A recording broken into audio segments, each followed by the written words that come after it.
속보, 이강인 뉴캐슬 링크 대충격. 뉴캐슬 1200억 원 장전 파리의 왕자 이강인 뉴캐슬로 가야 할까? 뉴캐슬의 움직임 심상치 않다. 뉴캐슬 유나이티드는 이강인을 강력히 원한다. 영국 풋볼 인사이더의 칼럼 오코넬 기자는 17일 기하 한국 시간 뉴캐슬 팬들은 이강인 영입을 요구 중이다. 익명의 프리미어리그 클럽이 이강인 영입을 위해 5,800만 파운드, 약 1,041억 원을 제안했다가 거부를 당했다고 알려졌는데 뉴캐슬일 가능성이 높아 보인다.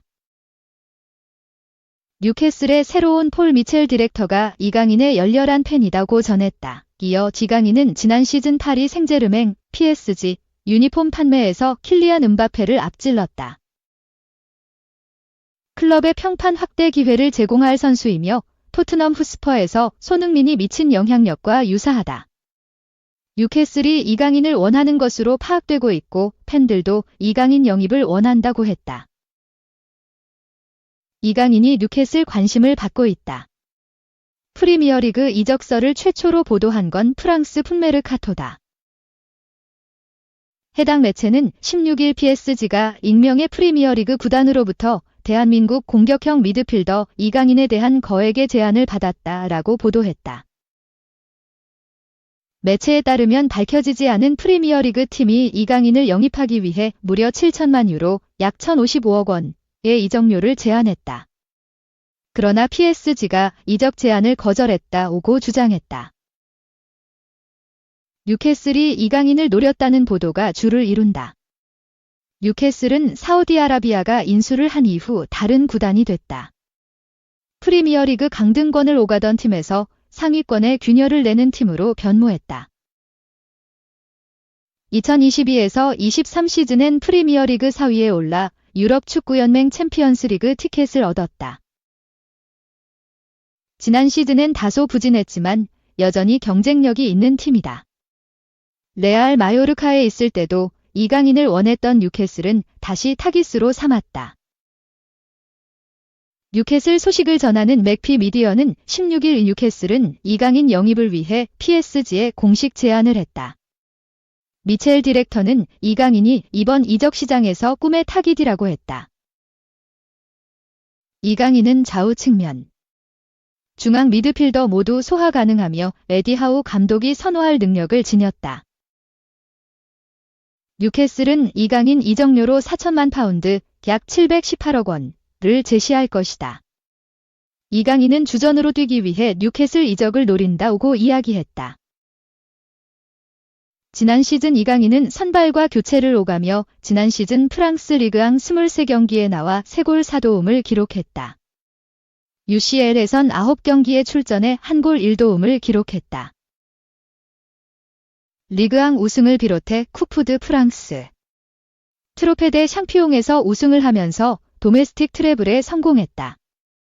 만족스러운 첫 시즌을 보낸 이강인을 뒤로하고 PSG는 영입 작업에 집중하고 있다. 음바페 이탈로 타격이 있는 상황에서 빅터 오시멘 영입에 특히 집중하고 있는 듯한데 이강인이 트레이드 카드로 거론되기도 했다. PSG는 이강인과 결별할 생각이 없어 보인다. 이탈리아 첼비디비의 프란체스코 로마노 기자도 PSG는 빅터 오시멘을 원하나 가격을 낮추는 일환으로 딜에 포함시키지 않을 거라는 걸 분명히 했다. 나폴리는 이강인을 원하지만 기자가 접수한 바 정보에 따르면 루이스 엘리케 감독은 그를 PSG의 미래로 여긴다. 오시멘 딜에는 포함시킬 것 같지 않으며 오히려 중요성을 확인했다고 주장했다. 이어 젤리케 감독은 이강인을 PSG 핵심으로 여긴다. 이강인에 대한 확신이 있다. 기술과 다재다능한 능력의 이강인이 프랑스 리그앙과 유럽 축구연맹 대회에서 잘할 거라는 걸 확인했다. 이강인을 팔지 않고 젊은 선수들 위주로 팀을 만들어가려는 게 PSG 목표다. PSG가 이강인을 오시멘 딜에서 제외하면서 나폴리와 협상은 더 어려운 국면이 됐다고 했다. 프랑스 겟풋볼뉴스도 제안했지만 PSG는 이강인을 남기기로 했다. 이강인도 PSG에 남을 의사가 분명하다. 여름에 나갈 일은 없어 보인다고 했다.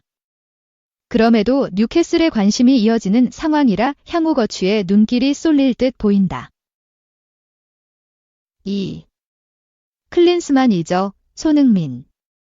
월드컵서 은사와 맞붙나 클로급 포체티노 감독 미국행 초읽기. 마우리시오 포체티노 감독이 미국 축구 국가대표팀 지휘봉을 잡을 전망이다. 글로벌 스포츠 매체 디 애슬레틱의 데이비드 온스테인은 15일 미하 한국 시간 소식통에 따르면 포체티노 감독이 미국 남자 축구 국가대표팀의 차기 감독이 되기로 합의했다. 전 토트넘 호스퍼와 첼시 감독의 부임 소식은 미국 축구대표팀이 그렉 버홀터 감독이 코파 아메리카 조별리그에서 탈락하고 경질된 이후 유명한 감독을 찾던 미국에 큰 의미가 있다고 보도했다. 이어 소식통에 의하면 미국 축구연맹은 여러 후보들을 고려하고 있었지만 일부에서는 포체티노 감독이 후보들 중에서 가장 유력한 후보로 여겨졌고 미국 대표팀은 포체티노 감독 측과 대화를 나눴다고 설명했다. 미국은 지난달 버홀터 감독을 경질했다.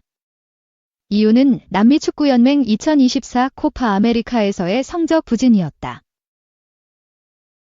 개최국이었던 미국은 우루과이, 파나마, 그리고 볼리비아와 함께 C조에 편성됐지만 두 장의 토너먼트 진출권 중 한 장도 가져오지 못하면서 조별리그에서 탈락하는 수모를 겪었다.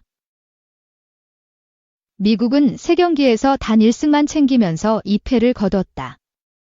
남미의 강호 우루과이 정도를 제외하면 모두 미국보다 체급이 떨어지고 심지어 국제축구연맹 랭킹까지 낮은 팀들이었기 때문에 미국의 조별리그 탈락은 충격적이었다.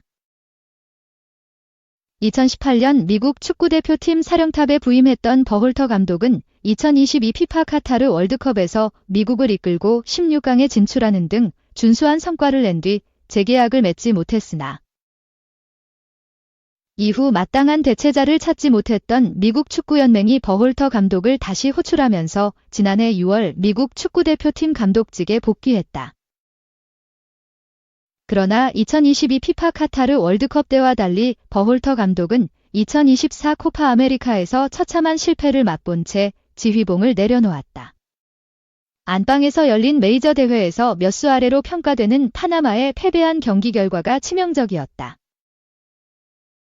미국 축구연맹은 지난달 11일 버홀터 감독이 미국 남자 국가대표팀 감독직에서 즉시 해임된다.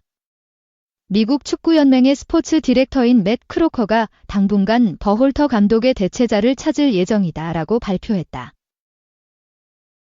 크로커 디렉터는 우리는 2026 피파 북중미 월드컵을 준비하면서 우리의 잠재력을 최대한 발휘할 수 있는 감독을 찾는 데에 집중하고 있으며 이미 후보 물색 과정을 시작했다고 밝혔다. 지난 시즌을 끝으로 리버풀을 떠난 위르겐 클롭 감독이 잠시 후보로 거론됐지만 안식년을 보내고 있던 데다 클롭 감독이 자신은 축구계에서 완전히 떠나겠다고 말하면서 클롭 감독 부임설은 사그라들었다. 이후 미국 축구연맹이 접촉한 인물이 바로 포체티노 감독이었다. 지난해 첼시에 부임했던 포체티노 감독은 한 시즌 만에 첼시와 계약을 해지하고 다시 무직 신분이 된 상태였다. 새 직장을 찾고 있던 포체티노 감독에게 미국 축구연맹이 손을 내민 것이다. 아르헨티나 출신의 포체티노 감독은 그간 토트넘, 파리 생제르맹, 첼시 등 유럽의 굵직한 빅클럽들을 이끈 경험을 갖고 있다. 2009년 RCD 에스파뇰에서 감독 생활을 시작한 그는 어느덧 15년차 감독이 됐다. 포체티노 감독이 유럽 축구계에서 본격적으로 유명세를 타기 시작한 건 프리미어리그의 사우샘프턴을 맡고 있었을 때다. 당시 포체티노 감독이 이끌던 사우샘프턴은 부족한 스쿼드를 갖고도 2013에서 14 시즌 8위의 성적을 내는 등 PL의 다크호스로 여겨졌다. 사우샘프턴에서 보여준 지도력을 인정받아 2014년 토트넘에 입성한 포체티노 감독은 토트넘의 PL 준우승, 유럽 축구연맹 챔피언스리그 준우승을 안기며 젊은 지도자로 이름을 날렸다. 손흥민, 해리 케인, 크리스티안 에릭센, 델레 알리를 중심으로 젊은 선수단을 구성해 성과를 냈다는 점이 높게 평가됐다. 이후 포체티노 감독은 프랑스의 거한 PSG를 1년 반 동안 지휘하다 2022년 사임한 뒤 1년간 휴식기를 보내고 지난해 첼시에 부임했으나 또다시 1년 만에 무직 상태가 됐다. 그리고 지도자 커리어 내내 클럽만 맡았던 포체티노 감독은 이제 자신의 첫 국가대표팀 감독직 도전을 앞두고 있다. 포체티노 감독이 미국 축구대표팀에 부임한다면 자신이 토트넘에서 지도했던 손흥민을 적으로 만나게 될 수도 있다. 2026 피파 북중미 월드컵은 현재 32세인 손흥민의 커리어 마지막 월드컵이 될 가능성이 높다. 30세가 넘은 나이에도 한국 축구 국가대표팀의 주장이자 핵심으로 활약하고 있는 손흥민은 오는 9월부터 아시아 지역 3차 예선, 최종 예선에 돌입해 한국의 월드컵 출전 티켓을 위해 뛸 예정이다. 반면 캐나다, 멕시코와 함께 월드컵 개최국으로 선정된 미국은 개최국 자격으로 월드컵에 참가한다. 만약 한국이 월드컵 본선에 올라 조별리그에서 미국과 같은 조에 묵인다면 과거 토트넘에서 리그 준우승과 챔피언스리그 준우승을 함께한 스승사이인 포체티노 감독과 손흥민이 적으로 서로를 마주할 수 있는 것이다. 두 사람은 포체티노 감독이 지난해 첼시에 부임하면서 적으로 만난 적이 있다. 공교롭게도 영국의 수도 런던을 연고로 하는 지역 라이벌인 첼시와 토트넘의 맞대결에서 포체티노 감독은 첼시의 사령탑으로, 손흥민은 토트넘의 주장으로 서로를 만났다. 두 번의 맞대결 결과는 모두 토트넘의 패배였다. 토트넘은 홈에서 1대4로, 원정에서 0대2로 패배했다. 포체티노 감독이 미국 축구의 명장 악몽을 날릴지도 궁금하게 됐다. 미국은 지난 2012년부터 위르겐 클린스만을 대표팀 감독으로 썼다. 2014 브라질 월드컵에선 본선 진출 뒤 16강까지 진출했지만 2018 러시아 월드컵 앞두곤 클린스만의 지도력 부재로 북중미 최종 예선에서 탈락하는 충격적인 일을 겪었다. 클린스만은 북중미 최종 예선 도중 사임했다.